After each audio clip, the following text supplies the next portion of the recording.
Have you ever noticed how some people walk into a room and instantly feel like they don't belong, not because anyone rejected them, but because something inside them just doesn't sync? They laugh at the right moments, they respond when spoken to, but internally they feel like an observer studying the world instead of blending into it. Psychology has a name for minds like this, and it's rarer than most people realize. Imagine a child who grows up constantly watching, not just playing. Watching, noticing how adults speak differently to different people, noticing tension before arguments, noticing when someone says, "I'm fine," but clearly is. That child learns early, the world has layers, and most people only live on the surface. As they grow older, something strange happens.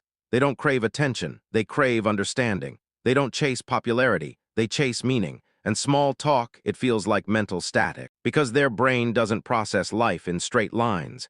It processes in systems. Psychologists call this integrative depth, the ability to hold complexity without needing quick answers. That is why these people often feel older than their age, not because they've lived more, but because they've reflected more. And here is where it gets interesting. They can read people frighteningly well. A half-second hesitation, a micro-expression, a slight shift in tone. Their brain collects it all automatically. This is called high interpersonal sensitivity. It's not magic, it's pattern recognition trained over years of observation. But there is a cost. When you see through masks easily, you struggle to tolerate fake behavior. When you sense emotional shifts instantly, crowded rooms become exhausting. When you crave authenticity, surface-level relationships feel empty. So what happens? They start feeling different. Out of sync, too intense for some groups, too quiet for others. But here's the truth most people never tell them. They're not socially behind, they're cognitively ahead. Their mind is wired for depth in a world optimized for speed. And under pressure, they don't explode, they analyze. When chaos rises, their emotions don't disappear, they regulate. Psychologists refer to this as cognitive control under stress. It's rare, especially in a culture built on reaction.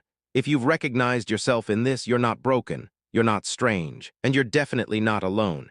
You might simply be someone whose brain values awareness over noise, depth over volume, truth over approval.